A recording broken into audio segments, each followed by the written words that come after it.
Bienvenidos a Relatos del Más Allá. Me encantaría saber desde dónde nos escuchan, dejen sus comentarios, los leo con atención. Y ahora, sin más, prepárense para adentrarse en cada relato. Que los disfruten. Me llamo Manuel y en 2014 trabajé como auxiliar de mantenimiento en una funeraria de barrio en San Luis Potosí. Era un empleo que agarré por necesidad, no por gusto. Mi rutina era sencilla y despiadada: revisar la presión del compresor, el nivel de los tanques, la temperatura de la cámara, cambiar focos, limpiar salas, llenar el libro de incidencias y apagar luces por zonas para ahorrar. Aprendí rápido a separar lo que sentía de lo que hacía. Eso creía. Esa tarde llegó un ataúd pequeño, lacado, con una etiqueta plastificada en la manija, nombre, fecha, edad. 5 años. Lo cargamos entre el chofer y yo hasta la sala de preparación. Nora, la tanatopractora, me pidió guantes, gasas y el juego de pinzas. Yo asentí sin hablar, con la garganta hecha nudo. Tengo un hijo de la misma edad, por eso me repetí el guión de siempre: enfócate, sigue la lista, no pienses. A las 10:45 se fue la última familia. Quedamos Nora y yo. Ella cerrada en el cuarto de acero, yo con mi carrito de limpieza, trapeando los pasillos que huelen a desinfectante, cera de veladora y flores mustias. A las 11 en punto entré a los sanitarios de mujeres. Empujé mi cubo, colgué el letrero de en limpieza y me arremangué. Fue cuando escuché pasos menudos, apresurados, que se detuvieron justo afuera. Pregunté si necesitaban pasar. Nadie respondió. Pensé en Nora, pero sus suecos dejaban un golpeteo más pesado, reconocible. Me agaché para revisar por debajo de las puertas. En el último cubículo vi el borde brillante de 2 zapatitos como de charol y las calcetas dobladas. Había una quietud rara, tensa, como cuando una tele queda encendida sin volumen. No dije nada. Retrocedí despacio, guardé el trapeador y caminé hasta la sala de preparación. Toqué. Nora abrió con la bata manchada de maquillaje mortuorio y me miró cansada. Le conté lo imprescindible. Vino conmigo. Abrimos el cubículo. Estaba vacío. Revisamos detrás de la puerta, debajo de la tarja, entre los botes. Nada. Nora me dijo que terminaba y se iría. Yo asentí y regresé a lo mío, fingiendo normalidad. El silencio de la funeraria después de las 11 tiene densidad. Los refrigeradores zumban, una lámpara parpadea, la madera cruje por el cambio de temperatura. A las 11:20, cuando yo pulía la placa de la sala 2, escuché un llanto infantil. No eran ruidos de calle, venían del pasillo del fondo, donde colocamos los ataúdes ya listos para velación. El llanto fue tenue y cortado, como si la niña se detuviera para tomar aire. Caminé con el corazón en el cuello. Abrí la puerta del cuarto. Silencio. Solo la hilera de féretros y, al centro, el pequeño, cerrado y recién pulido, con su crucifijo inclinado. Me quedé parado un segundo, esperando que mi mente ofreciera una salida racional.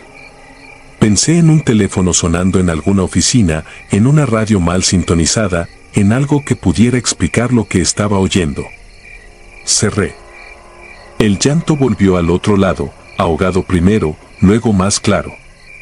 Quise llamar a Nora, pero escuché el chasquido metálico de la cerradura principal. Se iba. Las llaves golpearon la placa del mostrador y después el motor de la carroza encendió. Me quedé solo. Hice lo que me enseñaron a hacer con los vivos cuando el miedo aprieta: encendí luces. Dejé el pasillo iluminado y una lámpara de pie junto a la puerta del cuarto. El llanto se fue apagando conforme el cono de luz tocó la chapa. Pensé que tal vez bastaba con eso. Volví a los sanitarios para terminar, pero el regulador del pasillo tronó y el foco del techo se apagó. El llanto reapareció, más cerca, y una gota helada me recorrió la espalda. No grité. Caminé hasta la oficina, saqué 2 cajas de veladoras de emergencias y encendí varias. Las llevé al cuarto y formé un pequeño semicírculo frente al ataúd pequeño. El llanto disminuyó. El aire dejó de arder en el pecho. Me senté en la banca contra la pared y esperé. No soy especialmente devoto, pero recité las oraciones que me sé de memoria de mi madre. Cada vez que la flama titilaba, el quejido se agitaba y yo acercaba otra vela. En algún punto me pareció oír pasos livianos correteando en el pasillo y el pataleo se detuvo justo del lado de adentro, como si alguien se hubiera acurrucado junto a la tapa. Entonces comprendí algo que me dio vergüenza por su simpleza: la niña no quería oscuridad. No quería quedarse sola. Pasé el resto del turno asegurándome de que nada se apagara. Relevé focos de otras salas, abrí las cortinas del pasillo que da al estacionamiento para que entrara la luz del anuncio exterior, dejé mi celular encendido con la pantalla blanca contra la puerta, como una linterna improvisada. El llanto no regresó. Solo la respiración fina, un vaivén al que terminé acostumbrándome sin querer. A las 6 llegó el chofer de guardia y encendió la recepción. Yo le dije que dejara todo prendido en el fondo, inventé lo de una falla en el circuito. Poco después arribaba la familia. Montamos la sala con arreglo de alcatraces, café cargado y galletas. La madre de la niña entró tomada del brazo del padre. Yo me mantuve en la periferia, con el recogedor y un trapo en la mano. La mujer le pidió al chofer que, cuando fuera hora de salir al panteón, la dejara ir adelante, al lado del conductor, para hablarle en el camino. Dijo que su pequeña odiaba la noche y se calmaba si alguien le hablaba de las luces de la ciudad. No necesitaba oír más. Cuando se llevaron el ataúd, salí por la parte trasera para respirar. El estacionamiento olía a diésel y a pan dulce de la tiendita de la esquina. Me temblaban las manos. Creí que al irse ella todo descansaría. Volví a la sala para cerrar y entonces lo noté: en el piso, entre el arco de veladoras consumidas, quedaron marcas semicirculares de cera derretida pegadas como si alguien hubiera sentado los pies ahí, organizados en paralelo, nada más. Limpié sin pensar, como quien borra un mensaje que prefiere no leer 2 veces. Esa noche llegué a casa y mi hijo dormía con una lámpara encendida. Me senté en el borde de su cama sin tocarlo, mirando cómo su pecho subía y bajaba. En mi cabeza, el eco de la respiración del cuarto de ataúdes se mezcló con el zumbido del refrigerador de la cocina y el retorcerse de las tripas por el café de termo. No dormí. Al día siguiente volví a la funeraria y, antes de fichar, crucé solo a la sala 2. Encendí todas las luces, una por una, como si apretara interruptores en la mente. Luego bajé la foto de un Cristo del clavo, lo coloqué sobre el mueble bajo y asenté una veladora nueva frente a él. Nadie me lo pidió ni preguntó por qué. A veces el mantenimiento no es de máquinas. Duré una semana más. Entregué mi renuncia con un pretexto torpe y una gratitud sincera. Me ofrecieron reubicarme en la parte de administración. Les dije que no. Desde entonces, cuando el sol cae, reviso obsesivamente que nada quede a oscuras en mi casa. Mi esposa se acostumbra al resplandor de las lámparas, mi hijo también. No puedo evitarlo. Sé que es irracional, pero esa noche aprendí que hay miedos que uno trae desde niño, y que el trabajo de algunos es, aunque sea por unas horas, sostener una luz donde nadie quiere quedarse. A veces, cuando paso por la cuadra de la funeraria, miro el letrero apagado por el día y recuerdo el semicírculo de velas frente al ataúd pequeño. Pienso en la respiracao leve, en la calma que trajo la claridad improvisada, en la madre pidiendo hablarle por el camino. No intento comprender más. Me basta con saber que, en mi turno de las 11, alguien necesitaba que no apagáramos la sala. Y que yo estuve ahí para encenderla.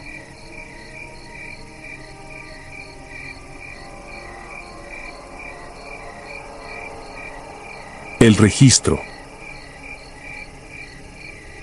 Guadalajara, 2018. Yo hacía el turno nocturno en una funeraria de barrio, un edificio de 2 plantas con fachada sencilla y pasillos largos que olían a flores y café recalentado.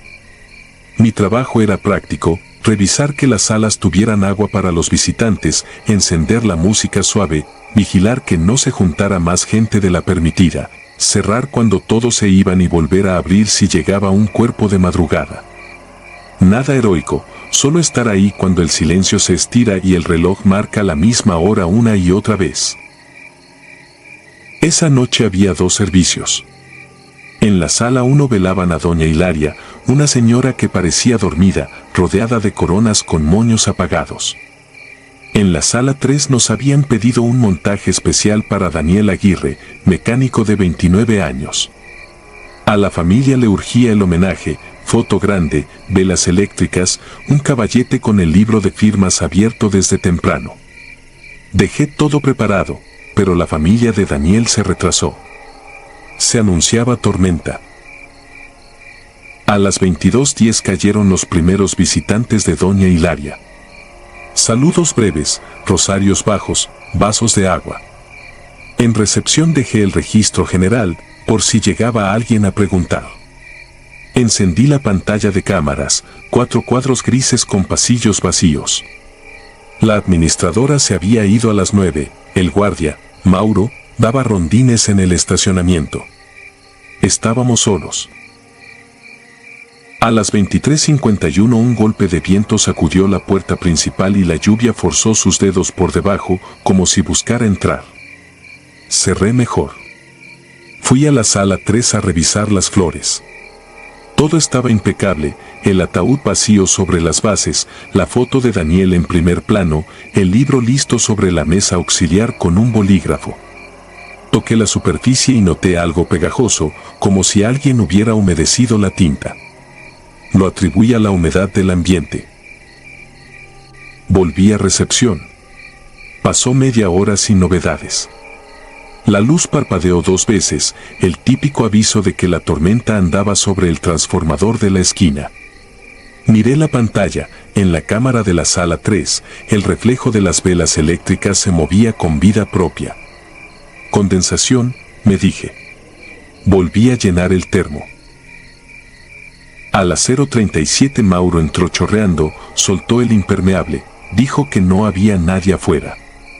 Quise decirle que me acompañara a revisar el segundo piso, pero preferí no distraerlo. Él conocía el barrio y se sentía más seguro patrullando el exterior. Subí yo solo. El pasillo de arriba siempre tenía una corriente fría que se pegaba a la piel.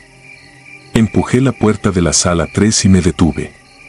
El libro de firmas ya no estaba como lo dejé, alguien lo había girado y se veía una línea escrita con fuerza.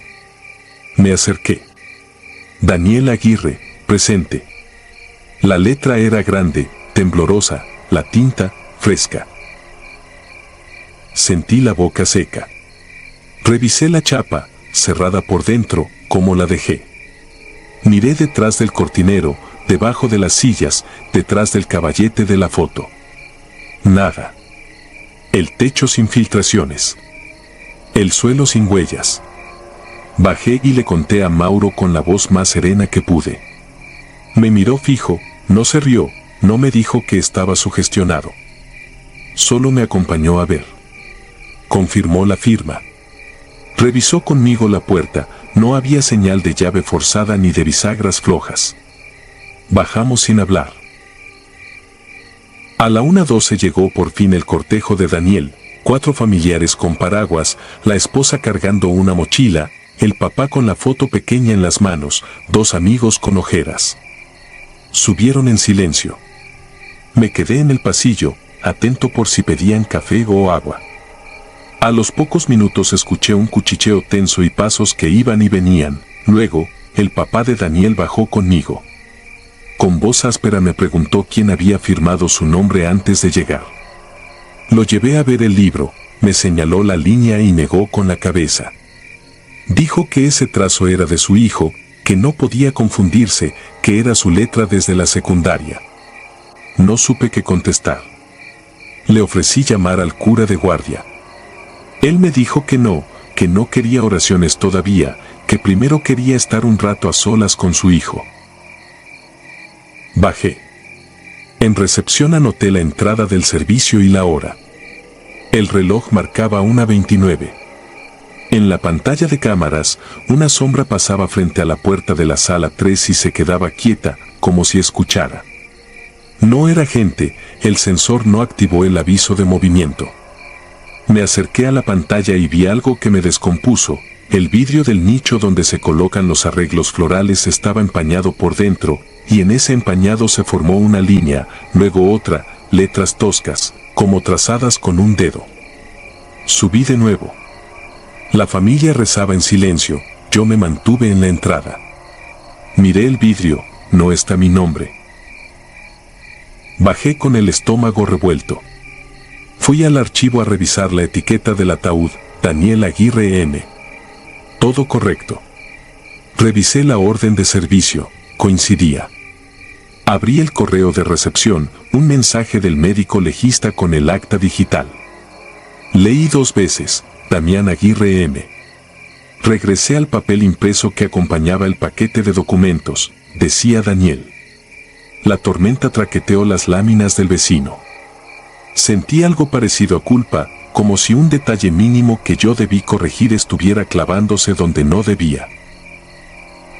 Subí con el paquetito de documentos. Le pedí a la familia un momento. Les dije que revisaría un dato en la oficina y regresaría con una aclaración. Bajé rápido. Llamé al legista. Contestó ronco, en el levantamiento alguien escribió mal el nombre, ya lo estaban corrigiendo, que en el sistema aparecería Damián en minutos. Colgué. Miré la pantalla, el vidrio ya no mostraba letras, ahora había 3 marcas como de uñas arrastradas de arriba hacia abajo, y luego nada, como si alguien hubiera intentado borrar. Tragué saliva. Subí con la impresión nueva de la constancia. Les expliqué a la esposa y al papá que había un error de escritura, que ya estaba corregido. El papá no lloró, solo tomó el papel, lo dobló y lo guardó en la bolsa interna del saco. Me pidió el libro. Lo puse frente a él. Pasó la yema de los dedos sobre la línea Daniel Aguirre, presente, y cerró los ojos. Luego abrió el bolígrafo, firmó con su nombre, escribió la fecha y agregó una sola palabra: gracias. Se sentaron juntos. Yo me quedé de pie un momento en la puerta, notando que, por primera vez en horas, el aire era normal, sin esa rigidez que lastima la espalda. A las 2:40 me llamaron por el altavoz, la cafetera no servía. Subí con termos. Cuando llegué, la esposa sacó una libreta de tareas de un niño y la puso junto a la foto grande. En la primera página, con lápiz, había una firma torpe que repetía Damián varias veces. Me dijo que su hija de 5 años escribía así el nombre de su papá cuando la enseñaba a trazar letras los domingos por la tarde. La libreta quedaba siempre en la mesa de la cocina. No quise mirar más. Dejé el café y me fui. A las 3:17 el montacargas del fondo vibró. Es un elevador metálico estrecho que conecta la cámara fría con el pasillo secundario. Tenía el seguro puesto. Mauro y yo fuimos.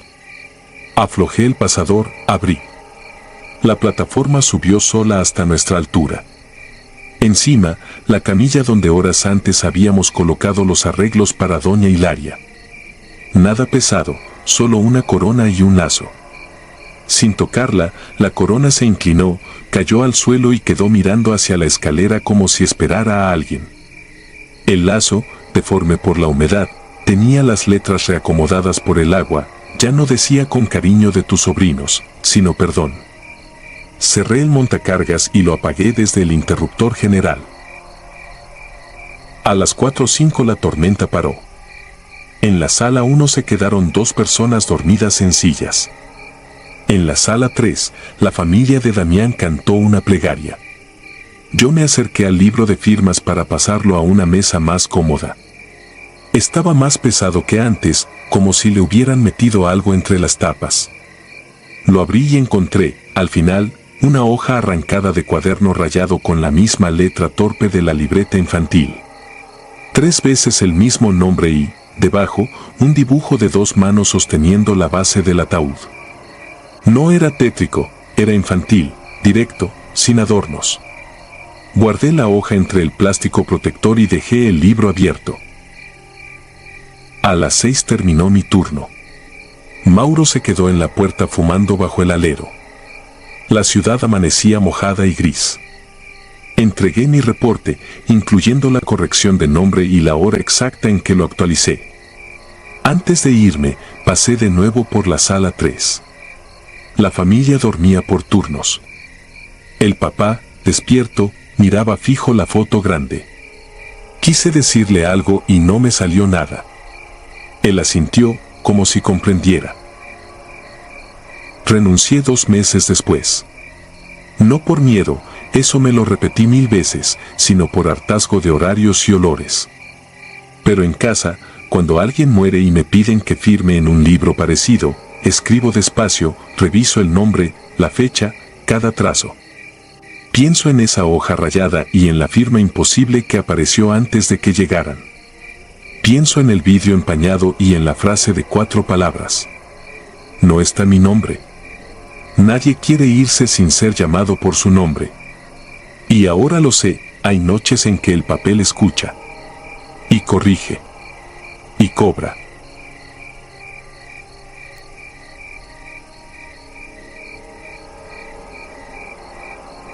La sala fría.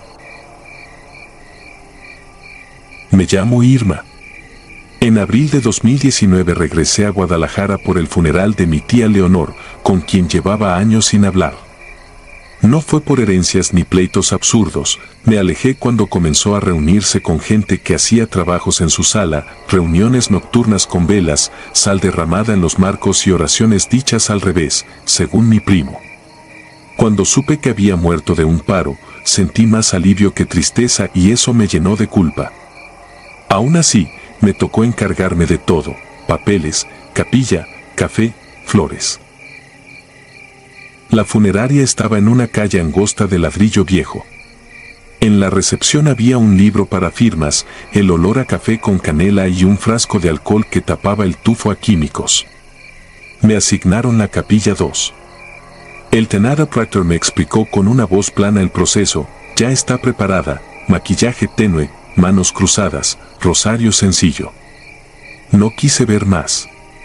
Pedí que colocaran sillas y un par de veladoras.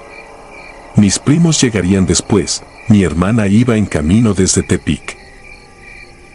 Cerca de las 10, la sala se quedó solo para mí. El vidrio de la puerta dejaba pasar una luz lechosa del pasillo. Me senté frente al ataúd entallado, marquetería barata que aparentaba lujo. Detrás, unas flores blancas comenzaban a inclinarse como si pesaran más de un lado. Abrí el teléfono para escribir a mi hermana y en la pantalla negra se reflejó mi cara con ojeras y, por un cuadro mínimo, el brillo de algo detrás. Giré. No había nadie. Intenté rezar por costumbre. Padre nuestro, lo que recuerdas de niña cuando te obligaban a hacerlo antes de dormir. La voz se me quebró. Fue entonces cuando vi la tarjeta pegada al extremo del ataúd, la que trae el nombre de la fallecida escrito con plumón. Decía Leonor P.I., debajo, una fecha mal puesta, 2016. El trazo parecía húmedo. Toqué el cartoncillo, estaba tibio. Llamé al personal, me dijeron que debió ser un error de ellos, que ahora mismo lo cambiaban. Guardé la tarjeta en mi bolsa sin saber por qué. El primer evento raro fue tan simple que casi no merece relato. El aire acondicionado se apagó solo y volvió a encender con una ráfaga helada, como si en ese intervalo alguien hubiera abierto una puerta al frío absoluto. La segunda cosa sí me crispó: la vela de la izquierda comenzó a chorrear en una forma como de escalón, dejando marcas paralelas en la mesa. Alguien más podría decir que fue el calor, yo sentí que esas líneas eran una especie de camino. A medianoche llegó una señora que dijo ser compañera de rezos de mi tía. Traía un paquete envuelto en tela oscura. Pidió dejarlo debajo de la mesa. Le dije que no estaban permitidas ofrendas así. Me miró con un aire de lástima. Tu tía sabía abrir y cerrar lo que otros dejaban a medias, dijo, y se fue sin firmar el libro. Me agaché por pura terquedad y empujé el paquete con el pie, sonaron piedritas dentro. No lo abrí. Me prometí tirar eso al amanecer. Quise despejarme y caminé al baño del pasillo. A mi regreso, la puerta de la capilla estaba entornada y la luz interior, baja. Pensé que el personal había pasado. Entré y noté, de inmediato, un cambio en el rostro de mi tía. No sabría explicarlo sin sonar a exageración, no se había movido, no había guiños de película, pero la expresión, antes rígida, ahora parecía atenta, como si tomara aire por la nariz con un ritmo imperceptible. Me acerqué para revisar la costura del párpado. Ahí estaba el hilo fino, intacto. Yo misma lo toqué. Revisé el sello de seguridad del ataúd. Seguía entero. Me repetí que era el cansancio. Me serví más café. En la pared había un reloj barato. Marcaba la 1:05. En el pasillo, la música de una radio bajita, esos boleros que ponen para que los silencios no se vuelvan más pesados. Entonces la radio cayó en un zumbido grave y el reloj se detuvo. El aire hizo un giro y la vela de la derecha se apagó. El vidrio de la puerta se empañó desde afuera, como si alguien respirara ahí pegado. Decidí pedir otro termo de café en recepción. Nadie atendía. Toqué la campanilla. Un hombre joven salió de la sala de preparación con guantes y delantal. Dijo que el compañero del turno estaba revisando una falla eléctrica en el cuarto frío. Al decir frío miró de reojo hacia mi puerta. Le pedí que cambiara la vela. Asintió, pero no se movió. Había miedo en sus ojos, miedo del aprendido. Me ofrecía tomar yo misma otra vela del mueblecito del pasillo. Él, sin aguantarse, dijo que el cuarto de preparación no se podía abrir esta noche. De vuelta en la capilla, noté algo más. Bajo el ataúd, el paquete de tela ya no estaba. Me agaché y palpé la sombra. Piso limpio. Sentí la urgencia de salir de ahí, pero la curiosidad me clavó. Abrí el cajón de las misales en la mesita lateral y encontré un manojo de llaves con un plástico que decía Sala Prep. No debería contarlo, pero lo hice, salí al pasillo, crucé la cinta que divide áreas y, sin pensar, metí la llave en la puerta metálica. Giró fácil, como si me esperara. El golpe del frío me borró el calor del café. Dentro, la luz era un tubo único que parpadeaba. Las planchas de acero, la manguera enrollada, un escurridero con rejilla. Olía a químicos dulzones y a toallas húmedas. Al fondo, las puertas del refrigerador. 3. La del medio, con una mancha del tamaño de una palma. Me acerqué y, por reflejo, puse la mía encima. La superficie estaba menos fría justo ahí, como si algo caliente hubiera estado apoyado. Un sonido leve, un crujido, me sacó el aire de los pulmones. No traigo palabras para definir lo que vi sin que parezca mentira. Sobre una de las planchas había señales de haber movido un cuerpo, un pañuelo de encaje con maquilla adherido, el rastro de una línea de cera que iba desde ahí hasta un rincón donde el tubo de luz no llegaba bien. Al seguir esa línea, vi el paquete de tela. Lo abrí. Dentro, pequeñas piedras, pelo trenzado con hilos y un pedazo de la tarjeta de nombre de la tía, pero con mi apellido escrito. No grité. No me dio tiempo. Una bocanada helada me rozó la nuca y escuché mi nombre dicho como cuando te regañan de niña, sin elevar la voz. No soy ingenua, pero ese tono me partió. No era cariño ni profundo reproche, era una costumbre, como si la que mandaba en la casa hubiera vuelto. El tubo de luz titiló y se quedó fijo. Algo golpeó la puerta del refrigerador del medio, apenas un toque, como esos llamados cortos con los que alguien te pide abrir. Caminé hacia atrás con cuidado. Me dije que cerraría y que me marcharía a la calle a esperar amanecer. Entonces vi la tarjeta original que había guardado en mi bolsa. El plumón se había corrido, dejando una marca que parecía humedecida otra vez. Apreté el papel hasta arrugarlo. No sé cuánto tardé en volver a la capilla. Al entrar, la vela apagada del lado derecho estaba encendida y la otra, extinguida. Las flores se habían vencido ahora del otro lado. El rosario de la tía no estaba cruzado sobre su pecho sino caído hacia un costado, como si alguien lo hubiera jalado con 2 dedos. Pasé el pulgar por el crucifijo frío. Tenía una capa aceitosa. Fui por un pañuelo para limpiarlo. En ese segundo, sin ruido, el aire de la sala se hizo más pesado, como cuando abren la puerta de un congelador en un cuarto estrecho. No hubo portazos ni gritos. Solo la certeza de que no estaba sola y de que esa compañía no le debía nada a nadie. Me agaché y puse la palma en la madera del ataúd. Estaba fría, sí, pero con una vibración sutil, parecida a la que tienen los transformadores eléctricos. Tomé una decisión: abrirme paso, apagar las velas y sacar ese paquete de la sala de preparación para tirarlo a la calle. Al levantarme, crucé la mirada con el vidrio de la puerta. Del otro lado, la respiración volvió a empañar el rectángulo opaco y, en el centro del vaho, quedó marcado mi nombre con una letra igual a la de mi tía. No recuerdo haber corrido, pero debía hacerlo. La puerta estaba pesada. El pasillo, desierto. Abrí la sala de preparación con el manojo de llaves temblando. El paquete ya no estaba donde lo vi. Había, en cambio, un círculo de cera seca alrededor de la plancha que había dejado. Cerré la puerta con el codo y solté las llaves. Sonaron en el piso y ese metal me devolvió la realidad. Volví a la capilla.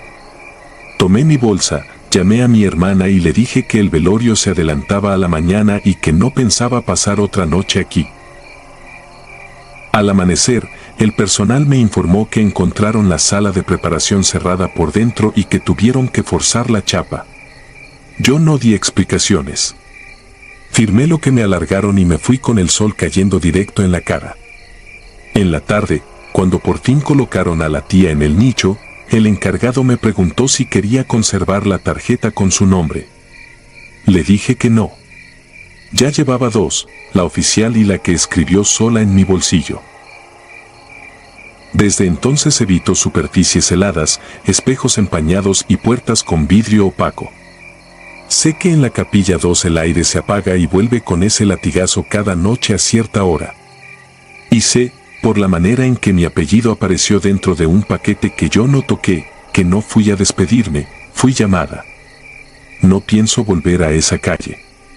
Hay fríos que no son del clima y puertas que, una vez abiertas, nunca vuelven a cerrar. Yo levanté una. Sigo oyendo mi nombre en la respiración del vidrio cuando sueño. Y despierto con la certeza de que, del otro lado, alguien espera que le responda.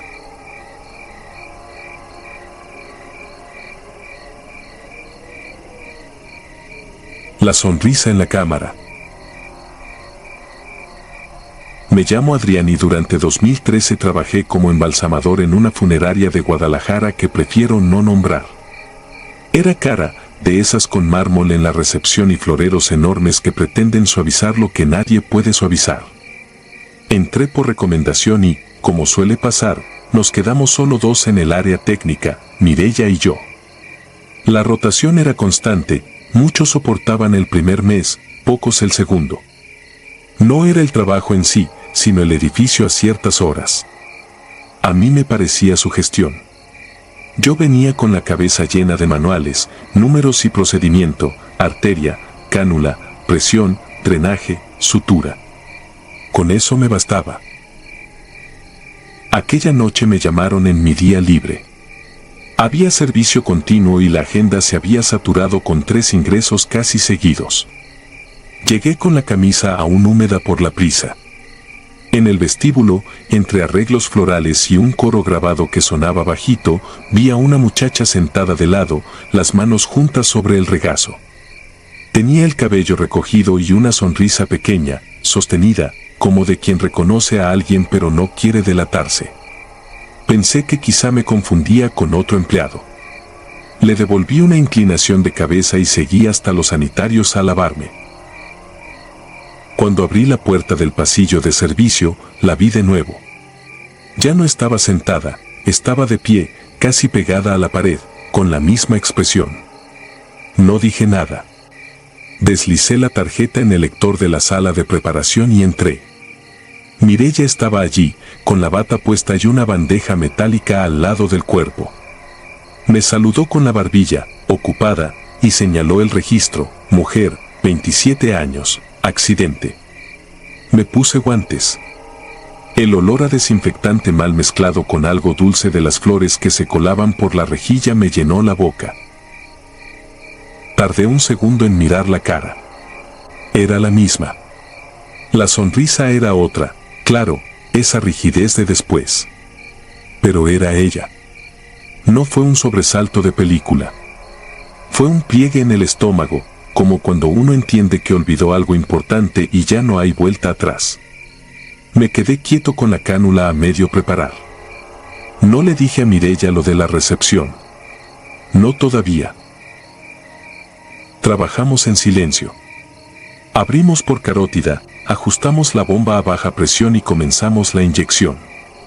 El color volvió a las mejillas con esa uniformidad impasible que no engaña, solo acomoda. El drenaje fue limpio. Sellé puntos, realicé taponamiento, preparé algodón para las órbitas. Al manipular la mandíbula sentí un leve tirón, un espasmo, nada raro, los músculos hacen lo que quieren cuando los mueves. Aún así, miré a Mireya y ella me miró de vuelta con la mascarilla empañada. No dijo broma ni comentario. Solo asintió, como si ambos hubiéramos oído la misma cuerda tensarse y soltar. Hicimos una pausa. Mireya encendió la lámpara de luz fría sobre la mesa de maquillaje y revisó el expediente fotográfico que la familia había entregado para dejarla como era. Traía una imagen impresa donde la muchacha, con una blusa sencilla, sonreía. Exactamente como yo la había visto al entrar. Se me secó la boca. Esa sonrisa, alcancé a decir, pero me mordí la lengua para no seguir. Afuera se escuchó el carrito del café moviéndose por el corredor, aunque a esas horas nadie del personal de atención pasaba por ahí. El paso arrastrado, con las ruedas chirriando, se detuvo junto a la puerta y luego se alejó.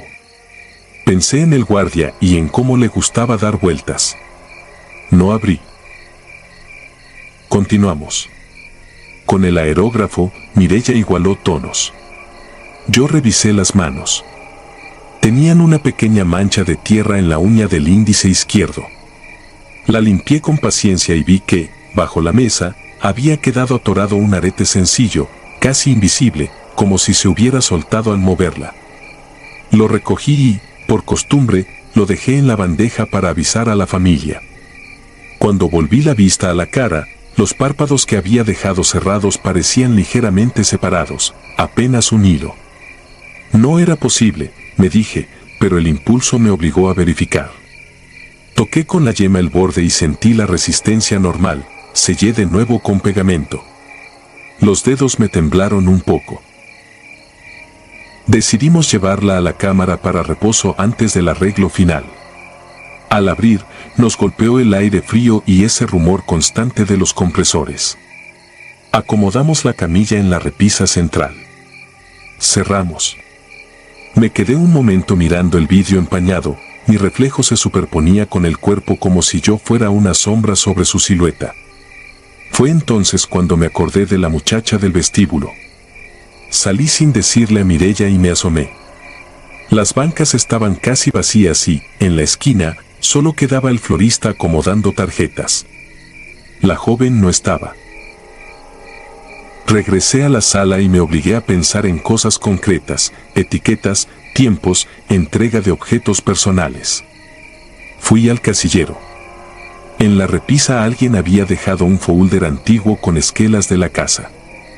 Lo abrí buscando papel para anotar lo del arete y encontré, entre hojas, una tarjeta que no debía estar allí, la foto de la misma joven, con una dedicatoria en cursivas que decía que te veamos como eras, alegre.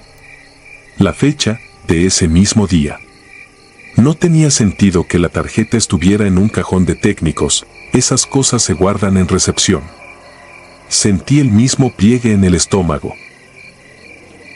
A partir de las 2, la funeraria se vacía de pasos y solo queda el edificio. El edificio tiene memoria. En ciertos pasillos se siente una corriente y en otros una presión de aire que no tiene origen claro. Esa noche, al volver a la sala, la lámpara parpadeó. El interruptor sonó 2 veces sin moverse. Corté corriente desde el tablero y la encendí de nuevo. Escuché agua corriendo en el sanitario, abrí y no había nada. Apreté los puños para que las manos no delataran la tensión. Mireya, más pragmática que yo, habló por primera vez de lo que evitábamos nombrar. Me contó sin adornos que una vez, mientras maquillaba a un señor mayor, oyó muy cerca una voz ronca que repetía con ansiedad una pregunta simple. Salió al pasillo, no vio a nadie, volvió y encontró los ojos del señor abiertos. Le habló en voz baja, con respeto, pidiéndole que descansara. Terminó el trabajo sin más incidentes. No le pregunté por detalles. No hacía falta.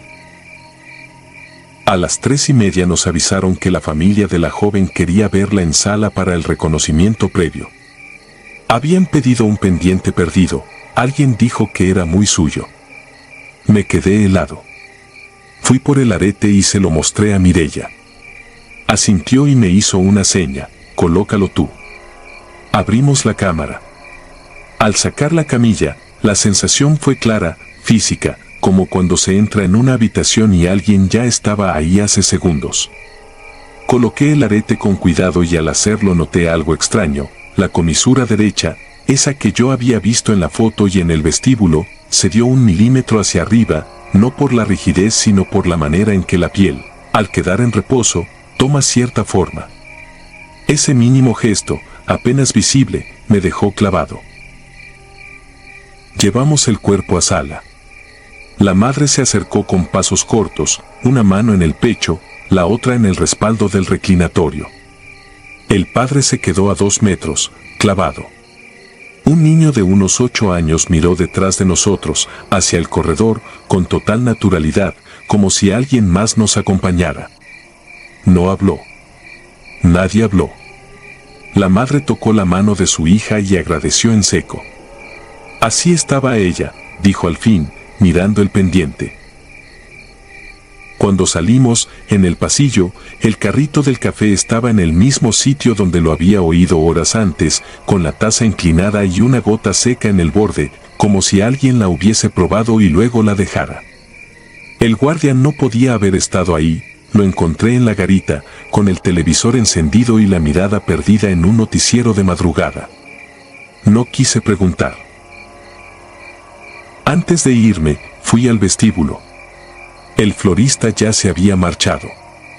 En la banca donde vi por primera vez a la muchacha había un recibo doblado. Lo levanté sin pensar. Tenía escrita con tinta azul una hora, 0:41. Abajo, en letra pequeña, decía entrega de pertenencias, un pendiente. No había firma. Guardé el papel en el bolsillo y, cada tanto, aún lo encuentro al fondo de mis cosas como si no quisiera irse.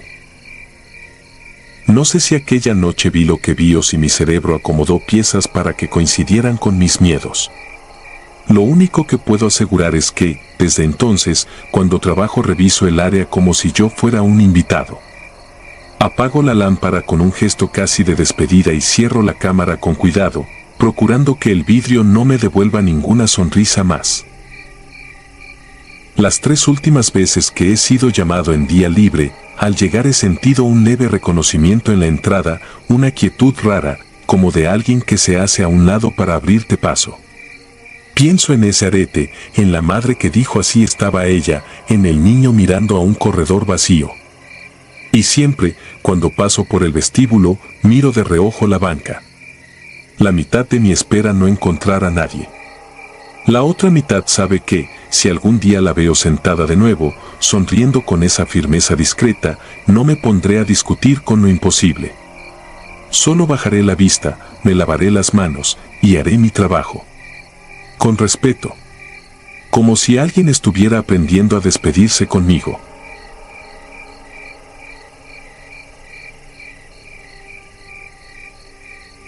Extensión 103.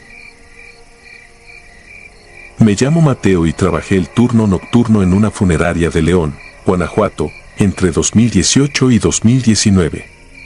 Entraba a las 9, cuando el tránsito bajaba y la avenida se quedaba con ese zumbido constante que no deja dormir a nadie.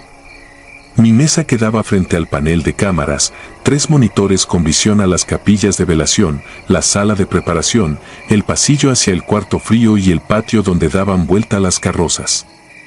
Para no dormirme, anotaba cada cosa en el libro de novedades, quién llegaba, qué se movía, por qué sonaba tal alarma. La consigna era simple: vigilar, recibir a quien llegara a preguntar por un servicio y, si algo fallaba, llamar al encargado. Siempre pensé que el miedo era una exageración de los vivos. Lo que pesa en una funeraria no es lo que se ve, sino lo que deja la gente cuando se va, las manos aferradas a una silla, plegarias a media voz, miradas que no saben dónde quedarse. Yo me repetía eso para no cargar con lo ajeno. La primera noche extraña fue en febrero. A las 2:17 escuché un lamento que no supe ubicar. No era grito, no era canto. Revisé las cámaras. Capillas vacías, pasillo vacío, patio cerrado. Apagué el ventilador para no confundir ruidos. El lamento volvió, más lejos, como si cruzara paredes. Fui recorriendo los cuartos con la linterna. Nada. Al volver al escritorio, el teléfono interno parpadeaba, línea ocupada. Marqué 103, la extensión de la sala de preparación. Corte. Intenté de nuevo. Ocupada. A las 2:31 entró una llamada de afuera. Respondí con el guión de siempre. Del otro lado, una señora preguntó si todo estaba bien con su hija, que a mediodía velaríamos en la capilla 3. Dijo que había recibido una llamada desde nuestro número. Al contestar, escuchó llorar y luego silencio. No supe qué decirle.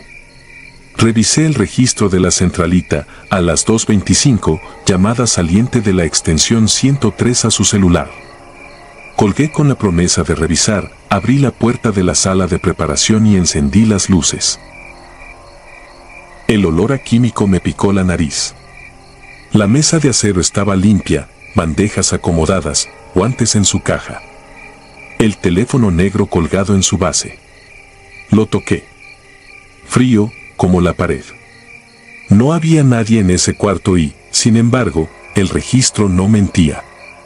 Volví al escritorio con una inquietud distinta a la que se siente cuando alguien se mete sin que lo veas. Esto era otra cosa, una sensación de que te observan desde detrás de algo que no puedes identificar. Esa madrugada no pasó más. Por la mañana dejé asentado lo ocurrido y el técnico revisó la centralita. Dijo que las extensiones a veces mandan marcaciones fantasma por humedad o fluctuaciones. Cambió cables, protegió contactos. Me fui a casa con el calor del sol engañándome la cabeza. Una semana después, a las 5:43, el teléfono volvió a parpadear. Otra llamada saliente, misma extensión, mismo patrón. Y otra vez, a los minutos, entró una queja. Un tío molesto aseguró que desde aquí le llamaron y se escuchaban lamentos, como de alguien que no entiende dónde está. Esa madrugada sí había un servicio en tránsito para la capilla 1. Un chico de 16, accidente en moto. Su madre, dormida en una banca, respiraba en golpes, exhausta, encogida en su chamarra. Abrí la puerta del cuarto frío para buscar una etiqueta. El golpe de aire me heló hasta los dientes. No vi nada raro, pero al cerrar, el cristal del display tenía pequeñas gotas, como si alguien hubiera respirado pegado ahí. No quise pensarlo más. Me convencí de que eran variaciones de temperatura. El patrón siguió. Llamadas salientes desde la 103 a familiares recientes. Quejas. Llantos descritos igual. El técnico juró que ya había aislado el problema. El encargado dijo que no dijéramos nada para no alterar a nadie. Yo empecé a fijarme en otra cosa. Siempre que la llamada salía, en el pasillo hacia el cuarto frío se encendía la luz del sensor unos segundos, sin paso registrado en cámara. Al principio creí que era un insecto, una polilla. Pero en video no había nada, solo el rectángulo amarillo cayendo sobre el piso. En marzo, noche de viento, una carroza llegó de Silao con 2 jóvenes. Los técnicos de traslado me firmaron el ingreso y se fueron. Me quedé terminando el papeleo cuando un golpe seco resonó en la sala de preparación. Entré y encontré el teléfono fuera de la base, tirado como si alguien lo hubiera arrancado con torpeza. No había nadie. Lo colgué con la mano temblando y volví al escritorio. El monitor seguía mostrando la sala vacía. Al parpadear la central, vi que la llamada saliente se había marcado a un número de la colonia Las Margaritas. En el libro de control, los apellidos coincidían. Pensé en renunciar. No por lo que estaba pasando, sino por lo que yo estaba empezando a pensar. No quería darles forma a esas cosas. Pero me quedé con una superstición que no sabía que tenía, terminar el mes como si lo que me asustaba dependiera de un calendario. La noche más dura fue la última. Lloviznaba y el agua olía a tierra húmeda. Teníamos 2 servicios, una señora mayor y un muchacho de taller. Las capillas lucían flores cansadas y veladoras con flama baja. A las 3:12, la luz del pasillo se activó sola. La cámara no registró movimiento. Sentí que el aire se me cerraba en el pecho. Me levanté, crucé el vestíbulo y me asomé al pasillo. Luz encendida, piso seco. Hice una tontería, dije en voz baja que no estaba ahí para molestar a nadie, que iba a poner música para no dormirme y que si necesitaban algo me dejaran terminar el turno. Lo dije como quien se excusa con un vecino. Regresé a mi puesto. Coloqué un radio chiquito a volumen mínimo. A las 3:19 empezó a sonar el teléfono del escritorio. Contesté. Del otro lado, nadie. Un llanto bajito, cortado, que se movía lejos, como si alguien sostuviera el aparato a la altura del pecho. Cerré los ojos y escuché sin hablar. El llanto se hizo más cercano. Creí distinguir 2 voces. Una de ellas dijo, casi sin formar la palabra, mamá. No era mi nombre, no era una broma. Era un peso cayéndome en la cabeza. Corté. Fui a la sala de preparación. El teléfono negro estaba en su sitio. Marqué a la central para ver el origen de la llamada entrante. Interna, 103. Una llamada interna no debería entrar como externa. Ahí supe que racionalizar era perder el tiempo. Abrí la puerta del cuarto frío. Entré con el aliento en la garganta. Las placas metálicas vibraban un poco con el compresor. En la repisa había 2 etiquetas con la misma fecha. Toqué la manija de una gaveta como si pudiera adivinar la verdad por la temperatura. No la abrí. Cerré y, al voltear, vi mi reflejo en el cristal. Detrás de mí, a la altura del techo, una sombra clara, un manchón que desapareció cuando parpadeé. No corrí.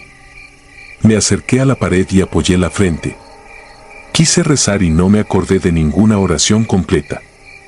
Al salir, noté gotas en el suelo frente a la sala de preparación, como las que deja alguien al llorar mucho. Pero no era agua de lluvia ni fuga de grifo. Eran pocas, como si alguien se hubiera detenido en ese punto indeciso en el que no sabe si entrar o no. A las 4:05 llamé al encargado. Le conté sin adornos. Me pidió que mantuviera la calma, que no hiciera comentarios con las familias, que esperara al relevo. mientras hablábamos, la luz del pasillo se prendió y se apagó 2 veces. Me dijo que me quedara en la caseta y que cerrara con seguro la puerta del vestíbulo. Obedecí. A las 4:37, otra llamada de afuera. Una mujer, temblor en la voz, preguntó si podía ver un momento a su hijo, el del taller. Dijo que le hablaron desde aquí, que escuchó llanto, que cree que él no sabe qué está pasando. No supe cómo responder sin decirle que yo había oído lo mismo. Le dije que a primera hora abriríamos y que el personal la recibiría para el arreglo final. Agradeció y colgó con un sollozo que no olvidaré. Me quedé oyendo el ventilador y el zumbido eléctrico como si fueran olas. A las 5:43, el radio se apagó solo. Me levanté a ver el cable y escuché un timbrazo breve en la extensión 103, un solo clic. En la pantalla, la sala vacía. Caminé hasta ahí con la tarjeta en la mano, por si tuviera que registrar algo. Toqué el teléfono. Frío, inmóvil. En el libro de novedades escribí, 5:43, clic en 103. Llamadas coinciden con familiares recientes. Gotas frente a puerta. Encargado enterado. Ese fue mi último turno. Entregué el uniforme una semana después. Me fui diciendo que los vivos dejan hilos que no se rompen cuando el cuerpo se queda. Que quizá buscan lo que todos buscamos cuando estamos perdidos, una voz que conteste y diga aquí estoy. No me interesa convencer a nadie. Solo tengo la certeza de que, de madrugada, en una funeraria mexicana, hay llamadas que no pasan por cables ni por protocolos y que, aún así, suenan con la misma fuerza que cualquier timbre. Desde entonces, cada vez que un teléfono suena en la noche, espero un segundo antes de contestar. No por miedo a lo que me diga alguien, sino por respeto a lo que todavía no entiende en dónde está. Y porque a veces, justo antes de levantar la bocina, siento el aire como si alguien, del otro lado, ya hubiera empezado a llorar.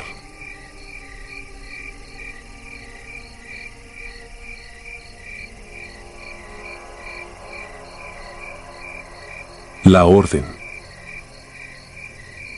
No me pagan por creer.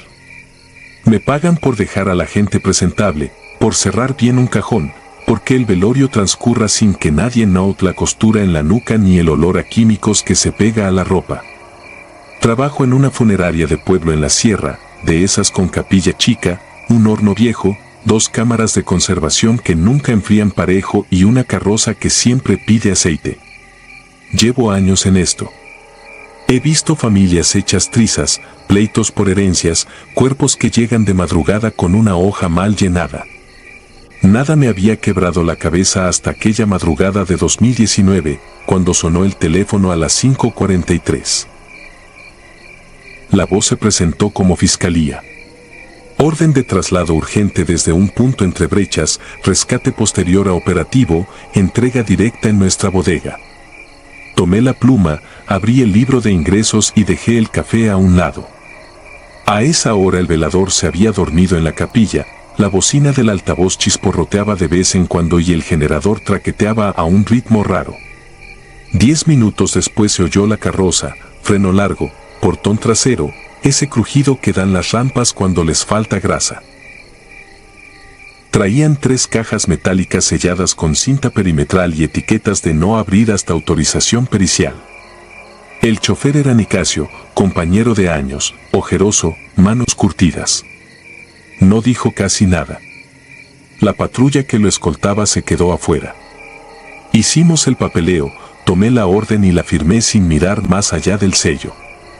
Cuando vi la firma, se me enfrió el pecho. Reconocí el nombre del oficial que autorizaba la entrega. Había salido en noticias meses antes por un accidente aéreo. No lo pensé en voz alta. Guardé el papel en la carpeta azul, marqué la hora, clavé la vista en la letra, y solo entonces me di cuenta, la tinta estaba fresca. Movimos las cajas a la sala de preparación. El aire tenía esa casi ausencia de todo que resulta peor que cualquier hedor. No había moscas rondando, ni ese tufo que, aunque uno se acostumbra, siempre está. Coloqué las charolas, preparé cánulas, suturas y compresas. Saqué la báscula rodante para anotar pesos. La primera caja marcó 78 kilos. Abrí el libro para anotar y la aguja bajó sola a 40, luego subió a 93 y después a 0 sin que nadie tocara nada. Golpeé la carcasa con los nudillos. El péndulo se calmó. Nicasio se rió bajo y dijo que era por el piso desnivelado. Lo dejé pasar. El horno se encendió sin que yo tocara la válvula. El quemador prendió y se apagó como si alguien jugara al interruptor. Fui al cuarto del gas. La llave madre estaba cerrada.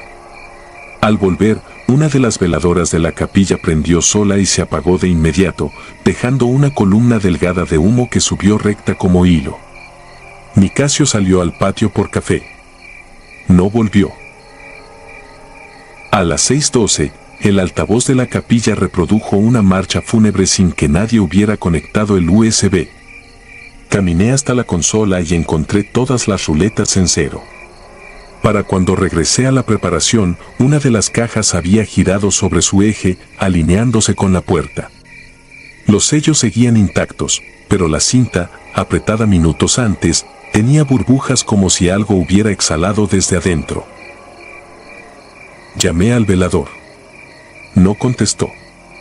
Tomé el radio de la carroza. A veces lo usamos para hablar entre salas. Al primer intento, un arrastre de estática y luego una voz que he escuchado 1000 veces en traslados de madrugada, era Nicasio, pero con un tono que no le conocía. Dijo mi nombre, bajito, y agregó, no abras la cámara 3. Pensé que estaba bromeando desde el patio. Salí. La reja estaba cerrada por dentro. Su chamarra colgaba del espaldar de la silla junto a la cafetera, todavía tibia. No había nadie. Volví a la sala. Abrí la primera caja con cuidado, levantando el borde de la tapa apenas lo necesario para comprobar la identidad y empezar el protocolo. Adentro, una bolsa negra, sellada con grapas y etiqueta de cadena de custodia. Corté por la línea de costura. Abrí lo imprescindible. La bolsa estaba vacía. La báscula marcó 81. Cerré, volví a pesar. 0. Apreté los dientes y me repetí lo que uno aprende en este oficio: los objetos se mueven por palancas invisibles, la humedad dilata metales, la mente rellena huecos cuando falta sueño. Me sacudí el sudor y seguí. En la segunda caja, bajo la bolsa, había tierra húmeda pegada a la charola, como traída de brecha. Formé en mi cabeza la escena de un levantamiento mal hecho, bolsas mal selladas, polvo del monte filtrado por algún orificio. Limpié con gasa y alcohol. En el acero quedaron líneas finas, paralelas, como si una mano impaciente hubiera rasgado buscando salida. Pensé en roedores, en transporte descuidado. Cerré. La tercera caja tenía la etiqueta de remitente, Semefo Regional. La orden que la acompañaba traía el mismo nombre estampado que había visto en la primera hoja. La tinta, de nuevo, parecía recién puesta. Apoyé la palma sobre el metal y sentí una vibración tenue, casi como el ronroneo de un motor al otro lado de la pared. No la abrí. A las 7:05 entró don Lalo, el dueño, con cara de dormido. Le conté todo sin adornos. Revisó papeles, comparó sellos, llamó a un contacto en fiscalía. Nadie tenía conocimiento de entregas nocturnas para nuestra funeraria. Dijo que esperáramos, que no tocáramos nada, que cerraríamos la capilla y pondríamos la camioneta adentro por seguridad. Cuando fue por las llaves, escuché ruedas contra el mosaico. Un carro metálico cruzó el pasillo sin empuje visible y se detuvo frente a la cámara de conservación número 3. La puerta se abrió sola un tramo y expulsó un aliento helado que me caló en las uñas. Recordé lo del altavoz y el radio. No abras la cámara 3. La cerré de un empujón, eché el pasador y giré la probeta del termostato al mínimo. Dejé el carro en su lugar. De la capilla llegó un murmullo de oraciones. Asomé, bancas vacías, flores del velorio anterior todavía en agua, el Cristo de madera inclinado como siempre por la base floja. En la primera banca, el libro de intenciones abierto en una página blanca con marcas como de dedos buscando sitio. Don Lalo regresó pálido. Su contacto juraba que el oficial cuya firma yo había visto estaba muerto. Aún así, el sello coincidía con el de la comandancia. El teléfono volvió a sonar. A las 8:10, otra voz pidió recoger las 3 entregas de inmediato y que no se registrara nada más allá de lo mínimo. Cortaron sin dar nombre. Don Lalo colgó y me miró con esa mezcla de negocio y miedo que solo he visto en quienes tratan con difuntos desde jóvenes. Dijo que lo mejor era devolverlas tal cual. No alcanzamos. A las 8:17, el horno encendió de golpe y se fijó en 900 grados. Ya dije que la llave madre estaba cerrada. El panel, viejo, parpadeaba números imposibles. La tapa del horno vibró, los pernos saltaron como si los hubieran golpeado desde dentro, y el tufo metálico llenó el cuarto. Bajé el switch Janoro. Todo quedó a oscuras salvo un zumbido que crecía desde las cámaras. La número 3 golpeó con algo que no sabría nombrar, no era metal contra metal, tampoco madera, un batir que se acompasó con mi pulso hasta hacerlo un solo ruido. Abrí la puerta de la bodega para salir a la calle. Afuera había luz normal, perros ladrando, una señora barriendo. Detrás de mí, el altavoz de la capilla se activó con un chasquido y una voz que imitaba la de Nicasio dijo, Clara, mi nombre. No pedía ayuda. No decía nada más. Solo lo repetía, cada vez más bajo, hasta que se hizo silencio. Volvimos a encender. Todo se calmó como si nada. Llamé a Nicasio. Su teléfono sonó en la mesa junto a la cafetera. Su cartera seguía en el casillero. Don Lalo decidió que sacaríamos las cajas a primera hora con la camioneta, sin escolta ni avisos raros. Cuando intentamos subirlas, pesaban como plomo. Movimos una a fuerza de faja y hombro. La otra se dejó arrastrar como si no contuviera nada. La tercera no se movió ni un centímetro. A las 9:30 llegó una patrulla de camino. Preguntaron por las cajas que supuestamente recogimos en la madrugada. Les mostré la orden.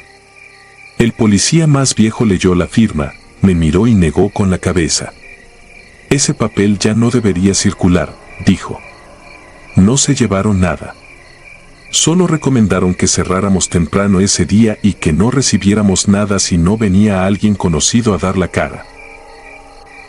Al caer la tarde, la primera caja estaba vacía. No había bolsa, ni tierra, ni rastro de humedad. La segunda, igual. La tercera seguía clavada en el mosaico. La cinta había formado ampollas nuevas, como si respirara.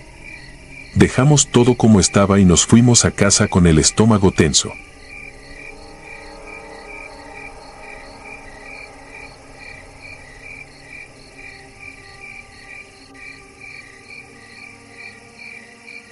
Extensión 103. Me llamo Marcos Gálvez. Desde 2019 trabajo de noche en una funeraria de Oaxaca, entre el zumbido de los fluorescentes, el olor agrio del formol y el frío constante de las cámaras. Soy tanatopractor y velador, preparo cuerpos, lleno formatos, resuelvo detalles que nadie quiere mirar. A esa hora, la ciudad es otra cosa, el mundo parece contenido en pasillos de azulejo y acero. La noche de la que hablo fue en 2021, a finales de lluvia.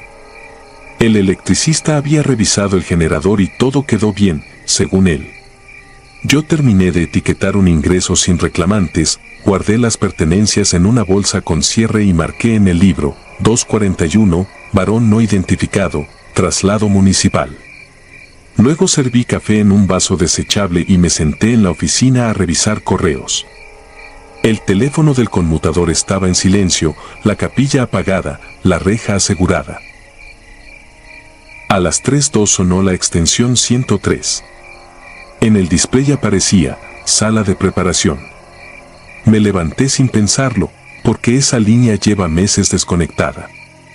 El cable se cortó por humedad y nunca volvieron a instalar el aparato. Contesté con una mezcla de costumbre y fastidio. No escuché interferencia ni el ruido típico de línea vieja. Una voz de varón, seca, sin temblar, dijo, haga la entrega completa. Solo eso. Colgué convencido de que alguien jugaba desde la central telefónica antigua del sótano. Bajé con una linterna y abrí el tablero. Los pares estaban sellados, las rutas etiquetadas, ninguna derivación a la 103. De regreso pasé por la mesa de acero. Todo en su sitio, cánulas, suturas, algodón, el dren en espiral, los frascos alineados. La cámara de conservación marcaba 4 grados. El goteo de la condensación caía con ritmo paciente. Aún así, algo no cuadraba. En la charola de tarjetas encontré una etiqueta recién impresa que yo no había generado, Ignacio Duarte Vargas, Servicio 2016. La tipografía era la nueva, instalada en 2020. No podía existir. Abrí el libro de entradas por puro impulso. Estaba en la página de ese año, abierta sola como si alguien la hubiese consultado. Leí, 17 de mayo de 2016, Ignacio Duarte V, causa sin precisar, familia no presente, cremación programada. Recordé un caso viejo del que se habló poco, el traslado nocturno, la funeraria llena por un siniestro vial, la orden de agilizar. Lo que me detuvo fueron 2 marcas a lápiz junto a su nombre, pendiente y una flecha hacia la palabra entrega. La extensión 103 sonó otra vez. Contesté sin saludo. La voz repitió, haga la entrega completa. No había reclamo, no había ruego. Era una instrucción. Pregunté a qué se refería. Silencio inmediato, no seco ni interrumpido, ausencia total de sonido. Pensé en cortar la corriente y volver a subir fusibles, maniobra que a veces limpia falsos contactos. Fui al cuarto de controles. El generador marcaba estable, el reloj del tablero estaba detenido en 3:05, aunque mi teléfono decía 3:11. Tomé la etiqueta imposible y entré a la cámara. El aire helado me cerró la garganta. Conté los contenedores. El no identificado que recibimos en la madrugada estaba en la litera inferior, sellado. Las otras posiciones, vacías. Revisé el gabinete de urnas, 11 recipientes en metal, 2 en madera, todos con fichas pegadas. En el estante alto, casi oculto detrás de cajas de veladoras, hallé una urna sin registro visible. Estaba limpia, sin polvo, como si alguien la hubiese puesto ahí esa misma tarde. No tenía placa. Solo un pedazo de cinta con números borrados. La tomé con un cuidado que me pareció excesivo incluso a mí. La etiquetadora en la mesa se encendió sola y escupió una cinta, Ignacio Duarte Vargas. Apreté los dientes. Pegué la cinta a la urna y la llevé a la capilla, encendí 2 velas y abrí el libro de intenciones que se deja para notas de la familia. Escribí, entregado a las 3:19, pendiente de registro administrativo. Me sentí ridículo, pero lo hice con caligrafía clara. Coloqué al lado un vaso con agua y una flor de papel de las que usamos cuando no hay quien traiga nada. En la oficina, la computadora se había reiniciado sola. En la pantalla apareció el sistema de gestión con una notificación, entrega 2016 incompleta, falta acta de cremación. Busqué en el archivo. Las cajas de cartón numeradas por año.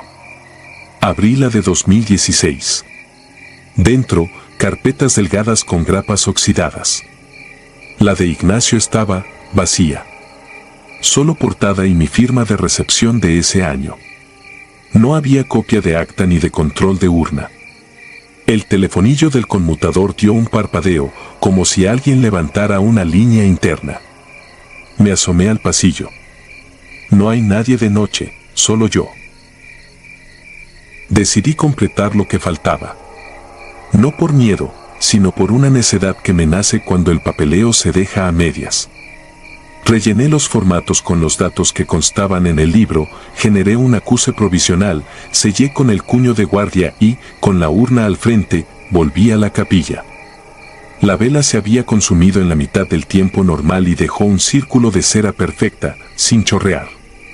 Coloqué la urna y, sin rezar, dije en voz baja, servicio terminado. Me escuché absurdo, pero la frase me salió de corrido, técnica, como cuando uno cierra un proceso. La extensión 103 sonó por tercera vez. Contesté de inmediato. La voz dijo, gracias. Sonó diferente, no más cálida, no me engaño, pero sí como quien tacha una lista. La línea se cortó. Eran las 3:33. Caminé a la cámara para verificar el sellado del no identificado. Sentí la lengua áspera por el frío y la cafeína. Los candados intactos. La pantalla ya marcaba la hora correcta. Cerré y aseguré. En el pasillo me detuve. En la repisa del archivo, la carpeta vacía de Ignacio tenía dentro una hoja que no estaba antes, la copia de una acta con sello húmedo de registro civil. No era papel original, era una impresión reciente, el sello tenía la fecha de ese día. Me quedé mirando las gotas nuevas, redondas, sobre la tinta. No supe a quién llamar a las 4 de la mañana para explicar aquello.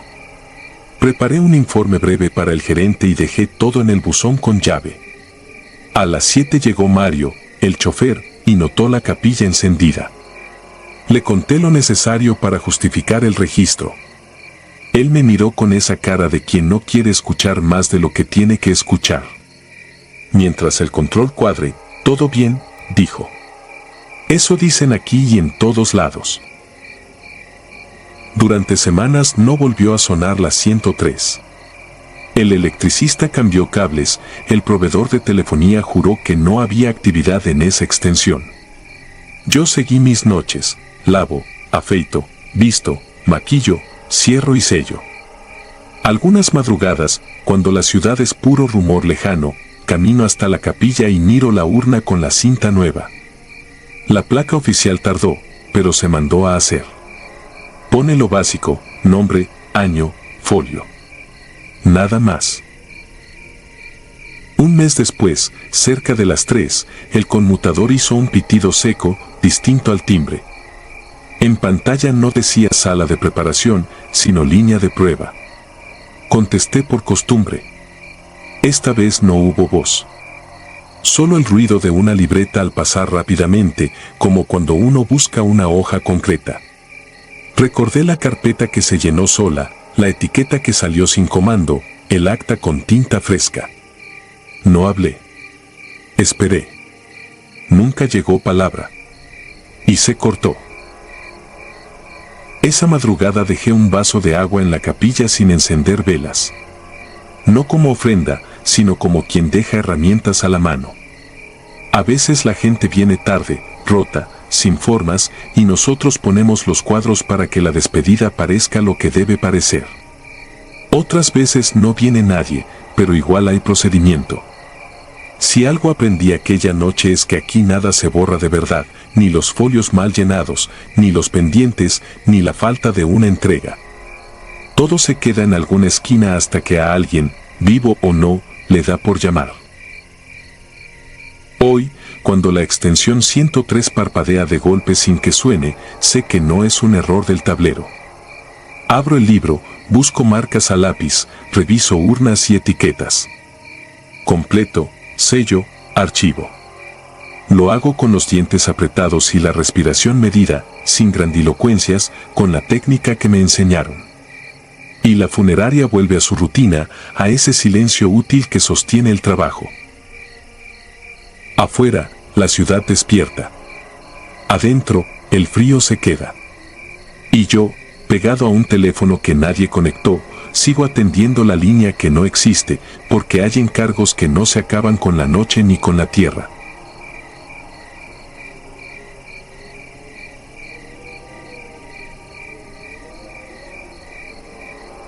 Turno de formol. Me llamo Adriana Pineda y durante 4 años trabajé como tanatopractora en la funeraria San Miguel, a 2 cuadras del mercado de Atlixco, Puebla. Era 2011. El turno nocturno me tocaba 3 veces por semana. Nadie lo quería, la cámara fría fallaba, el extractor de aire parecía una tos vieja y el transformador de la cuadra amanecía chisporroteado después de cada llovizna. Aquella noche entraron 2 servicios casi seguidos, un señor de 68, diabético, y un joven de motocicleta. Los registré en el cuaderno con la letra apretada de siempre, limpié la mesa, preparé la mezcla y conecté la bomba de inyección. El olor no se va jamás, se te pega a la ropa y al cabello como una segunda piel. Aprendí a vivir con eso y con los ruidos propios del edificio, madera que se dilata, tubería que canta, motores que arrancan con pereza. Me quedé sola a las 11:15. Cerré capillas, dejé encendidas 2 velas frente a San Miguel y bajé al área de preparación. El joven iba primero. Revisé carótida, coloqué cánula, sujeté mandíbula, ajusté suturas. Trabajo mecánico, repetido, pero que exige manos firmes. Cuando abrí la válvula, la bomba marcó un pulso irregular, como si el circuito tuviera aire. Golpecitos. Los he oído 1000 veces, me dije, y asenté la manguera. Aún así, sentí el impulso tonto de mirar la puerta, como si alguien hubiera entrado descalzo. La cámara fría era una caja metálica que jamás cerraba bien. La empujé con la cadera y encajó. Al volver, escuché un roce en la sala de ataúdes, ese showroom silencioso donde la madera brilla de más. Normalmente la traba central queda asegurada, pero una tapa estaba distinta, ladeada. Ningún cliente la había tocado. La cerré con cuidado. No quise forzar la explicación. En ese oficio, cuando intentas ponerle nombre a todo, dejas de trabajar. Retomé al señor diabético. Venía con un anillo sencillo de oro bajo, manchado por los años. Avisé a recepción para que lo inventariaran en la mañana, no me gusta quitar joyas sin testigo. Preparé el algodón, fijé ojos, peiné el cabello cano con agua y un poco de colonia barata que guardábamos para esos detalles que las familias agradecen. Mientras lo peinaba, oí el mismo roce de antes, ahora seguido de 3 toques chiquitos, como uñas contra barniz. Respiré hondo. Caminé hasta la sala de ataúdes con la linterna. Otra tapa movida. La misma. Acerqué la luz a los herrajes, estaban bien. La abrí por reflejo, buscando grietas en la bisagra. Adentro, vacío. Un cesto de tela con folletos de proveedores que alguien había olvidado. Sentí vergüenza de mí misma, como si me hubieran cachado asustada por una sombra. La volví a cerrar. Al dar la espalda, sonó el toque otra vez, esta vez desde la cámara fría. Se me encogió el estómago. No me gusta abrir esa puerta cuando no hay nadie más. El sello de goma cruje como un animal y el aliento helado te pega a la frente. Aún así, la abrí. Dentro, las camillas alineadas con sus sábanas plastificadas. Revisé etiquetas, toqué cada camilla con la palma para confirmar que nada vibraba. Todo en su lugar. Pero al cerrar, vi que el empañamiento en el interior del vidrio formaba una marca alargada, como una mano arrastrada de arriba a abajo. No era nítida, era esa clase de trazo que deja el hielo cuando alguien respira cerca. Me convencí de que era condensación mal distribuida. Volví a la mesa. El motor de la bomba retomó su ritmo normal. Terminé la inyección, sección por sección, y limpié. No había razones para sentirme observada, y sin embargo, ahí estaba esa sensación, la nuca atenta, la espalda cuerda. Coloqué al joven en su caja temporal y llevé al señor a la capilla 2. El velorio comenzaría a las 7. Dejé una música instrumental bajita, por decoro más que por mí. La medianoche pasó sin llamadas. A las 12:40 miré el cuaderno y pensé en café. En la cocineta, el grifo goteaba. Abrí la alacena por el termo y me cayó a los pies una tarjeta del archivo. Tenía décadas, cartulina amarilla, tinta corrida, letras de molde. Decía, Marta León, 1954. Anillo devuelto. Nada más. No teníamos archivo histórico ahí. Ese tipo de tarjetas estaban en la oficina del dueño, bajo llave. La levanté con los dedos temblorosos, esperando encontrar, no sé, una coincidencia lógica. La guardé entre las hojas del cuaderno para llevarla en la mañana. Cuando regresé a la capilla 2, el anillo del Señor ya no estaba. Sentí el suelo ceder. Revisé la mesa, la bandeja, el paño. Nada. Fui por el registro de objetos y confirmé que todavía no había inventario oficial. Mi nombre, al lado de la nota de anillo en dedo con hora. Cerré los ojos para ordenar ideas. Pude haberlo pasado a la mano con la esponja, pude haberlo tirado al bote, pude haberlo dejado en el carrito. Empecé a buscar como loca. Vacié guantes, abrí cajones, levanté corneros. Cada minuto que pasaba me hacía imaginar a los deudos entrando al amanecer y notando la ausencia. Entonces oí pasos en la escalera que baja desde recepción. Firmes, pesados, acompasados. Salí al pasillo con la linterna en alto. Nadie. La recepción seguía con su foco encendido de vigilancia. En el mostrador, como si lo hubieran dejado para mí, estaba el anillo. Sobre una tarjeta igual a la de la alacena, Marta León. Gracias. No hay protocolo para eso.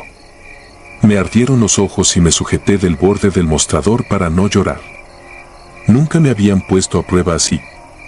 Tomé el anillo, subí, lo limpié y lo devolví al dedo del Señor. Volví a asegurar la mano con cinta para que no se zafara. Me quedé quieta un momento, esperando que algo más se torciera, pero el aire pareció calmarse. Ese alivio duró segundos. La lámpara de la capilla titiló y se apagó. El corredor quedó gris. Desde la sala de ataúdes llegó un arrastre lento, madera contra mármol. Corrí. Una caja se había desplazado unos centímetros hacia el pasillo, dejando 2 líneas claras en el piso. No había ruedas. Me quedé mirando las marcas, incapaz de mover un músculo. La caja era del modelo barato, de madera ligera. Puse ambas manos y la devolví a su sitio. Al enderezarme, olí colonia antigua, de esas que usan señoras mayores para misa. Nunca había olido algo así dentro de la sala. No quise rezar ni decir nada en alto. Me limité a barrer, a desinfectar, a ordenar herramientas. De pronto, la cámara fría volvió a abrirse apenas, lo suficiente para que el sello de goma gimiera. La cerré con fuerza, coloqué la traba externa y pasé un cincho de plástico que a veces usábamos cuando el cierre flojeaba. Tomé fotos con el celular a todo y las guardé. Necesitaba pruebas de que no me estaba inventando cosas. A las 3:05 llegaron 2 patrullas a la cuadra por un reporte de pelea de borrachos. Las luces entraron por el vitral de la capilla como si fueran relámpagos. Esa luz me dio valor. Me serví café, regresé a la mesa y seguí con los detalles, uñas, labios, cuello. Trabajé hasta que el reloj marcó las 5. Cuando por fin me senté, sentí un leve peso sobre el bolsillo del cofre. Saqué la tarjeta amarilla. Ya no decía Marta León. Decía Adriana. No te lleves nada a casa. Dejé el termo en la tarja, casi sin pulso. Revisé mis bolsillos al punto de desvestirme detrás de la cortina. Nada más. Cerré todo con doble candado y me quedé en la banca de la entrada esperando la primera luz. No quise dormir en el sofá, temí abrir los ojos y no estar sola. A las 6:10 llegó la hija del señor diabético con un manojo de flores. Me dio los días de su padre, me habló de la huerta, de 3 perros y de una casa pintada a calorías. La escuché con la mente en otra parte. La abracé con la frialdad operativa de quien lleva demasiadas horas sin comer. No dije nada del anillo. Fui a entregar el reporte al dueño. Le puse sobre el escritorio el cuaderno y la tarjeta. Me dijo que no le pertenecía, que sus archivos viejos están en otra sede, que quizá algún proveedor la dejó por error. Esa misma tarde renuncié. No di explicaciones. Él solo me miró con resignación de viejo que ya vio cosas parecidas. A veces, en la fila del mercado, todavía me llega la colonia de misa y la piel se me eriza. Vivo a 2 calles de la funeraria y camino por la acera de enfrente. En casa no guardo joyas ni recuerdos. Si encuentro una moneda en el suelo, la dejo. Si una puerta se abre de más, la cierro sin mirar adentro. He tratado de dormir con ruido blanco, con noticieros, con ventiladores. El silencio del turno nocturno se metió en mis paredes. Hay noches en que despierto con la sensación de tener las manos húmedas y el olor pegado al cabello. Voy a la cocina y prendo la luz. En el azulejo junto al fregadero, a veces aparece la sombra tenue de una marca alargada, de arriba a abajo, como si alguien hubiera pasado la palma dejando una advertencia. No dura mucho. Pero basta para recordar que ese trabajo te enseña algo que nadie quiere aceptar, lo que se va, no siempre se queda quieto donde lo dejas. Y que el respeto no termina en la capilla, empieza cuando cierras la puerta y decides no llevarte nada. Ni siquiera el miedo.